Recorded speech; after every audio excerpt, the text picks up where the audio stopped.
Happy Halloween, everyone! Welcome back to Clumsy Cakes. My name's Amy. So today for Halloween, we're going to be making a dirt pie graveyard with some chocolate cake and instant pudding as the base, and then some sugar cookie, tombstones, ghosts, black cat, fences, and a tree, and then a gummy pumpkin patch off to the side. So let's get started. So here we arrived at my first little mistake right off the bat. I don't know why, but I thought that to make different colors of sugar cookie dough, you would have to make each batch individually, and apparently that's not the case. You can make the entire batch and then split it into sections and knead in your coloring one by one. I recommend you do it that way. This took me way more time than it should have. So I'm just adding my sugar to my butter and mixing that until light and fluffy. That'll take about 2 minutes.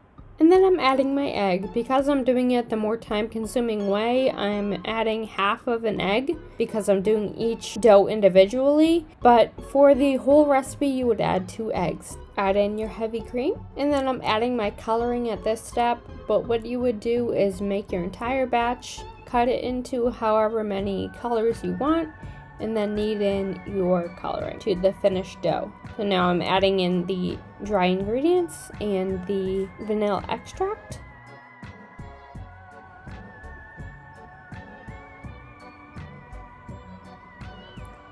And mixing that up. I'm doing the brown color first, as you can see.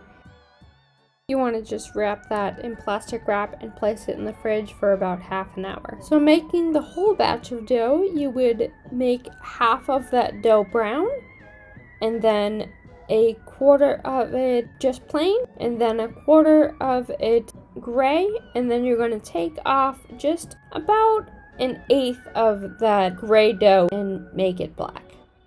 So while that's chilling, you can make your cake. You can add in some additions to regular box cake mix to make it better. All you do is you add milk instead of water, 1 more egg than is recommended on the box, and butter instead of oil, and double whatever the amount is of oil on the package. Now I'm going to make my dough into cookies. I'm going to take the dough out of the fridge for about 5 minutes to come to room temperature just a little bit. I'm starting with my black dough, rolling it out, and I'm using a little black cat. I'm going to cut that out, and I'm also going to make a coffin. And this dough is very forgiving. You can bunch up your excess and roll that back out to make another cookie. I made another black cat. Now with my gray dough, I didn't mix the coloring in so much that it would be one uniform color. I kind of made it a little bit marbled so that it was a few different tones of gray in there, because tombstones aren't all one constant color. So now I'm just rolling this out. For the tombstones, you want it to be kind of thin, thinner than the other doughs. And I'm going to get 6 out of this dough. Now rolling out my plain dough, the same as I did my gray dough. And I'm also going to get 6 ghosts out of this one. And now I'm rolling out my brown dough. For the tree and for the fences, I couldn't find any cookie cutters. So what I did is I found a picture on Google of a tree, printed and cut that out, and then what I did to get the stencil to lay flat on the dough is I used a little bit of water in a spritzer, made sure the spritzer's on mist, and just don't spray your dough too much because you don't want it to get too gummy and soggy, just enough to get it to lay down flat. And then use your fingers to spread it out. Just make sure everything's flat, and just very slowly and meticulously cut this out. Remember when I said that this recipe is very easy? Well, it is, but this part is definitely the hardest. To be honest, this tree was more of an experiment than anything. I really didn't think I was going to be able to pull it off, and if I didn't, this part wouldn't have even been in the video. I would have just cut it out like nothing ever happened. but it did. I cut the dough pretty thick so that it would be pretty sturdy and it wouldn't just crack and fall apart after it was baked. And for this part, you're just going to be pretty slow and meticulous and just cut it out as patiently as you can. I intended for this recipe to be very open to interpretation. If you don't want ghosts in there, don't put ghosts. If you don't want a tree in there, don't put a tree. It's very Bob Ross. You decide what objects or characters live in your world. For me, the characters in my world are tombstones, ghosts, black cats, trees, and fences. If you don't want those and you want something different, go for it. But if you're interested to find what I used, links to those will be down in the description.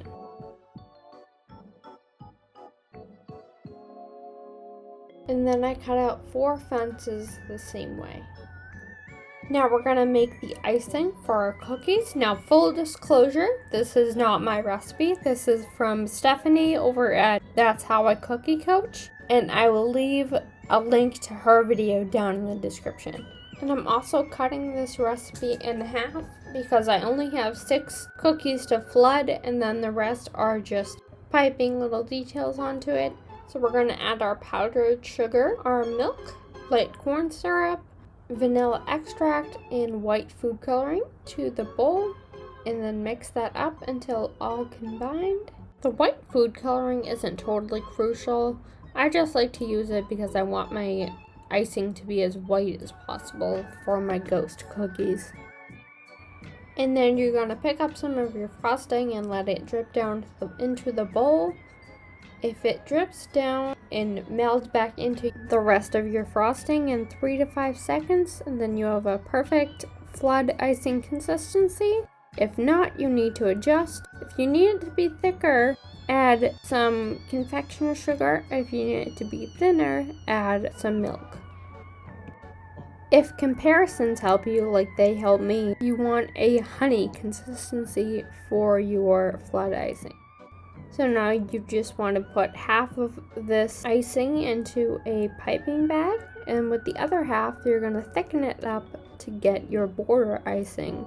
You want this to meld back into the bowl in about 10 seconds, or a toothpaste consistency.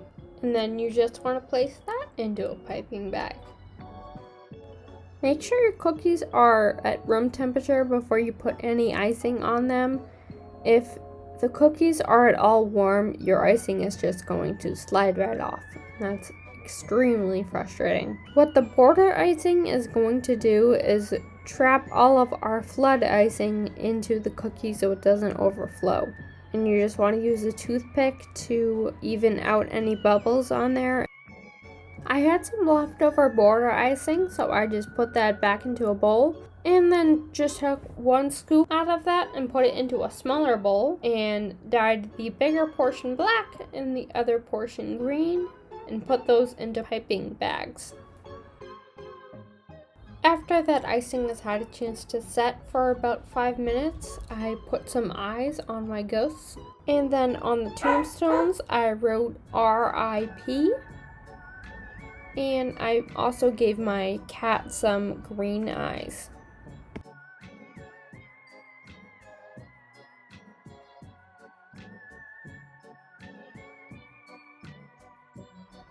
Whew! So now that all of our components are done, we can put together our graveyard. So for the ground of this graveyard, you want to mix together your pudding and cake. And then you're just going to flatten that out in your baking dish. If it's not totally flat, that's okay, because if you think about it, the ground of a graveyard is not very flat either. It's got some unevenness to it as well.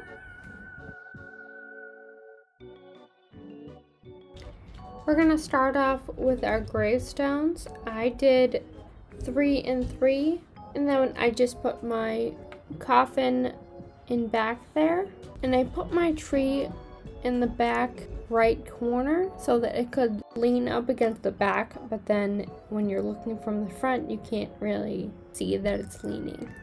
I put some crushed up Oreos to act as dirt and a mound in front of each tombstone.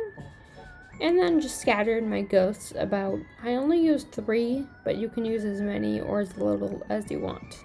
And then I put my pumpkin patch in the corner there. Just squared off a little area with my fences and then more dirt in the middle. And then I used these little gummy pumpkins that I got on Amazon, and those will be linked down in the description as well.